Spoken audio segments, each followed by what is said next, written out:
wano wendi ndiwo mu capacity ya ba artist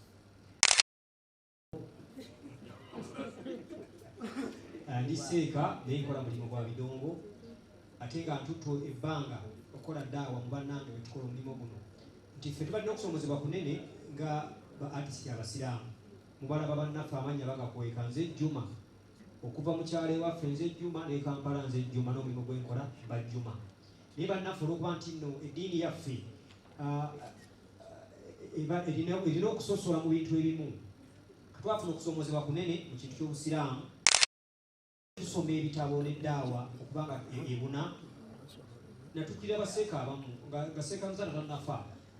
natuka ne mugamba seeka Kulaani eyogera ku minzaani nga omulimu omubi ennyo nti omuntu yenna alina wakubonerezebwa oyo apima ebipimo ebitawera nimuga naye abasuubuzi mu kikubo gye tubeera n'ab'ennyama bonna bali ku minzaani kwebakolera bo nga temubagobanga mu mbeera eno mubasomesa kubalungamya naffe guno bwange omulimu Allah bwe yatutondera okukola lwaki kyemutulungamya bulungamya tuba nti nno tutambulira mulimu gwaffe lilla tukukola nanyamba nampuliriza nanungamya era wenjogera ntubadde ne baseeka beja baseeka kitiba imamu kyeyune nga tukola daawa eya ba artist abasiraamu badde mugiraba ne Thuraiya mu bifo ebimu mu Ramadani ojja n'osanga nti abasiraamu wali omusiraamu amanyi Kulaani nnyo bamuyita Dakisikate naye ebikolwa bye ebya art afaanana ng'omuntu comedian bw'ayambala gomesi y'abawala naye nga musajja kati ye brandinga nga mutamiivu naye nga musiraamu kati nga nina okumugamba nti ekituufu kiri bwekuba omulimu ng'ogukoze funa time ekola ibaada etegeeza nti nze Juma muganda wange bebekulu sali oli mulasita naye gwe sali funa obudde okukola omulimu nomanye nti bwetuba ku ibaada kubanga bannaffe abalala Pastor Bugembe ajja n'atuyita celebrity night fenna n'atukugumbiramu ne baseeka n'atutwala netukola ebyo ffe tufuna ddi obudde obugamba nti naffe baatisi abasiraamu sobola okuyimira neŋŋamba nti nze Edirisa Mutuuza eno essaawa nkola kyange kya busiraamu guno mulimu naye nzeewo so kituyambye okulaba nti tusobola okuvaayo Muft Menk oyo y'omu kwabadde agezaako okutambuza enjiri eyo bagamba nti funa time wennyininyini wezuula ogambe nti yenze Musa kutamira n'okusaala kati ebibonezo bibiri tobyeteekako togaana gwetamiira naye manyi nti lutamidde naye n'okusaala bw'onookola okusaala ennyo essaawa ejja kuloga nti yakutamira si kulungi obusiraamu tebukukkiriza naye bwesalira emisango ebiri ogaana okusaala ate n'oyongera n'okutamiira so bw'omala okugenda bw'oti wali n'otamiira n'ogamba naye kati bannange swala n'ofuna buzi n'ogenda okuddamu toyinza kuddayo kunywa tupandala kubogamba owa atamidde tasaala so mu mbeera eyo tugezaako kuba nti tulunganya bannaffe nti twejjeeyo gye tuli tubeere faamu tubeere okay n'okubeera abasiraamu ba artist kijja tuyamba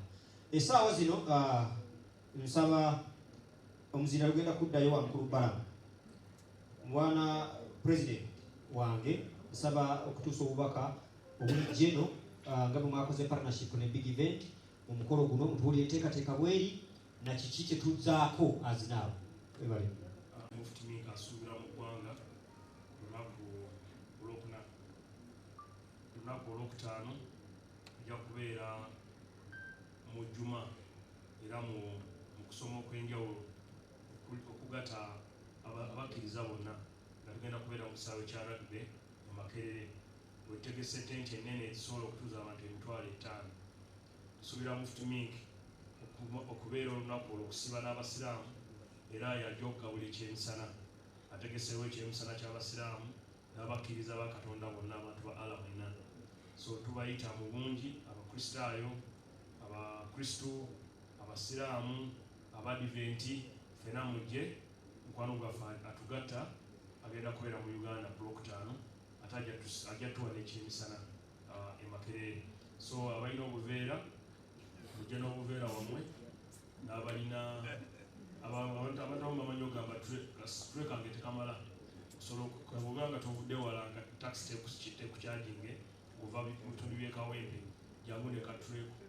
bakuteere wali wansi emyaliro egiri emikeeka n'emisaawo byonna tubitegese bulungi era nebaza nnyo omuto wange bigi okulaba nti akoze ekintu nga kya VIP nga kyabasiraamu Kristo buli muntu agenda kubeera Makerere. Njala kwebaza mu ngeri enjawulo President wa Uganda akkiriza ku lunaku olw'omukaaga okusinkana Muft Menk ne ba Mufti wa Uganda bonna abaliko abawumula n'abakulembeze b'Obusiraamu ng'agenda kuba nammwe ekyemisana mu makaaga ga State House Entebbe. So amasheekh mwenna balwa zammwe zibatwala Entebbe zigenda kubatukako kyemanyi we bunaazibira biga jja tukubatandisa ozitambuza okulaba nti ffenna tuwerekera Muft Menk tubeeremu gye tuyise unity meeting oba friendly meeting omukulu gyasazeewo okuwa omukulu Muft Menk. Muft Menk yakulira Obusiraamu mu Harare mu kibuga kya gye bayita Zimbabwe era emirimu gye ebiseera ebisinga gikolera Saudi Arabia. He is a scholar, yasoma eby'Obusiraamu ate abuulira enjiri egatta abantu bonna. So ku lunaku olw'omukaaga tutegeseewo VIP dina egenda kubeera wano mu Serena munda mu kisenge ekyo kimulamu. Tugenda tutegeka dina eyo nga si abambuto nnene bokka naye n'ab'embuto ntono baanirizibwa. Emiwendo tugikoze nga giri friendly era ssente ezinaava mu dina eyo zigenda kulabirira ebibiina oba amasomero ag'Obusiraamu n'abantu abatali bulungi okubayisa mu nnaku eza Ramadan. So okujja kwe tuteekera Abasiraamu ekisibo kyammwe ekikulu ekigenda otandika mu bbanga eritali ddene okuva lwana okutandika mu wiiki egenda. Yes, so tutegese nti abantu tebalya mmere Makerere ku Lwokutaano lwokka bwemaba baze Makerere kubanga ente ezisoba ddala 20 zituweereddwa abakwano baffe abamandera komite ya Turkish community nga bakulembeddwa Turkish ambassador His Excellency batuwadde ente tuwezezza kati ente 20. So nsuubira atalya nnyama ojja kulya mulokoni. Abatalya mulokoni olwo munabadde ne mukwano wange n'aŋŋamba ekyo yabadde gashumba yangambye zisiga nnyama naye ndya ennyaanya eziri mu kibumba newuliza gashumba namugambye kiki nti ennyaanya ezibeera mu kibumba zirya naye ennyama zikola ki zitagirya. So mwe abatalya nnyama nga mwami gashumba ekibumba mujja kukirya. So tubaaniriza mujje bannamawulire guno mulimu gwammwe ku luno si bya kalakata oba live wire oba nya ku luno tuli ku mulamu okuzimba emitima gy'abantu. Ensi eno Uganda eyonoonese abantu buli lunaku okeera ku mawulire kuwulira bubi ate tebabba siringi 1000 obya milioni 5 milioni 3 bilioni 6 bilioni kati katufuneko enjiri y'omuntu akkiriza mu osanga bano abasajja abasiraamu n'abalokole wampulira nnyo Pastor Serwadanga ayogera, Pastor Kayanja ayogera, Pastor Brother Roni ayogera, omusumba wesaze kule ne Kampala ayogera, kitaffe mu Katonda Kazimba Mugalo ayogera, Dr. Kazimba Mugalo. So mpulira so n'omusiraamu naye agiye gatteko n'entalo ezitagwa mu basiraamu mu bakristaayo ezentalo tulina nsonga lwaki tukola ki tulwana. So omusajja wa Katonda kajje atubuulirire twekube mu kifuba tulabe nti Uganda ebeeremu obubbi bugende. Tusabire obubbi ndowooza nja kutujja kumusaba nga yakatoka Entebbe tikati essala yeesinga ebeere yakusabira bubbi abantu ababba ssente za gavumenti kyabasinziirako okusinga ababba ssente za gavumenti tuyambe kati ndowooza Muft Menk wekusaba kwangeze nga balamu akkiririza mu mwoyo gwa ggwanga oba patriotism. That is what I want him to do for us. Otherwise twaniriza nnyo Muft Menk ate ku lw'abategesi wena tubayita emeeza tusigazaawo emeeza 20. Bwemba muli eyo nga mulaba emeeza tetugisedde ya milioni 5. Tiketi ya mitwalo 15 naye ku 15 olinako bufe eveenu layini eya Serena mugimanyi eva wano paka eri kugamba ogenda okuvaawo gwe ng'ayagala okulya okulya emmereyo ojja kulya yasatu kuba waliwo bano basemyekozo nga bo bateekamu obuguma n'atwala obuntu bubiri n'aterula wali mbuye mwami gashumba n'alaga nti byebi kati mwe abagala okulya mwami ndawusi ani mwenna bannaffe mwenna mujje sasula 15 ojje weerire ekimere then ushobere ojja kuba osumagira waggulu eno mu katebe nga Muft Menk abuulira. So mujje mwenna ku lunaku lwa mukaaga, mujje tuyige, mujje tusome, mujje tulungamye emitima gyaffe, mujje twetereeze. Kale sebo webali nnyo bali ddala. Bannaye ku lw'abavubuka tulina essanyu lingi nnyo abavubuka mutera okuwummulanga muganda wange mukulu wange Frank Gashumba wagambye olunaku olwokuna mugenda mu out lwakutaano lwamukaaga mugenda mu bintu ebyo mutegedde Frank Gashumba yasinga obitegeera mukulu Balamu naye ku luno biidhinillah tuwummulemuko biidhinillah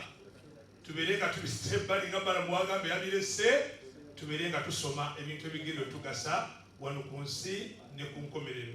Abavubuka aba universities Makerere we tugenda okubeera wennyini ennaku z'omwezi 8 Makerere ku Freedom Square mukwate obudde bwe tugenda okusayira ejjuma nga Balamu wagambye kubanga Balamu kaakati ak'enjawulo mutegesi mu bintu ebiweereza mu Allah subhanahu wa ta'ala era Balamu njagala nkwebaze okwekwata ne omutegesi omukulu Bigi mutegeka ebintu ebigendo batwala mu jjana era kati edduwa yange gyekusabira Balamu ne Frank Gashumba Allah abasiramule era omutayirizi nazze naye inshallah wadalwawo zakagirita akayida Balamu Frank Gashumba musiramuke mutoole shahada ate omunasiramuke ekyenjawulo Balamu kyemwagaliza mwagaliza buhakki bunanga buyimiridde akakyotala akavandimwe ate Frank Gashumba yagamba yagala abahajjati abo balina nnyashi bamukolera nnyo kakati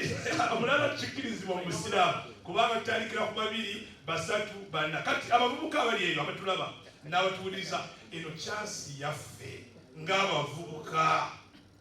tujje tubeere nga twejjukanya eddiini yaffe ey'Obusiraamu. Okusoma kuno nga mukulu Balamu wagambye ne Frank Gashumba tugenda kubeeramu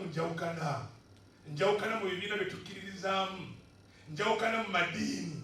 njawukana mu ki agenda kusomesa atulage kubanga ogenda kuvaawo nga lwoba osasudde n'akasente ko alhamdulillah ojja kubeera nga tikakusaze ate akasente kowaayo ng'abakama baffe abategesi abakulu ba big events ensonga akasente naddala ketugenda okukuŋŋaanya wano ku Serena nga Balamu wagambye okutuyambako okusibula abantu mu mwezi ogw'Alamanzaani olaba wofunye empeera gya mirundi ebiri okutuyambako okufuna omuntu atalina kyakulya wogende mukulu Balamu mulowooze ku bantu abali ekala abambala obute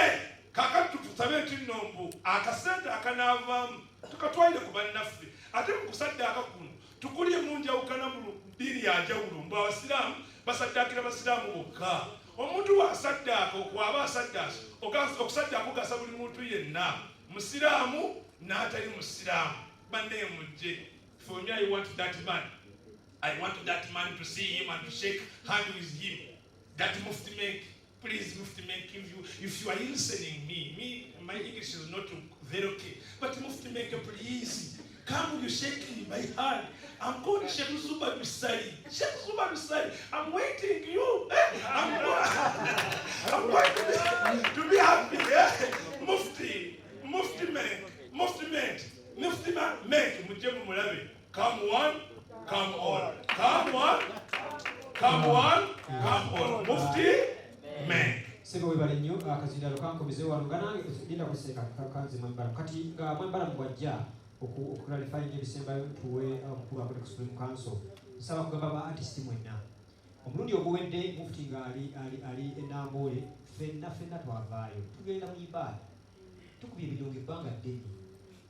obudde buno bwe tulina tubuweerera tusobole okujja tubeere mu musomo guno nga bwetungira Ramadan kyembasaba mwenna ba artist baffe Abasiraamu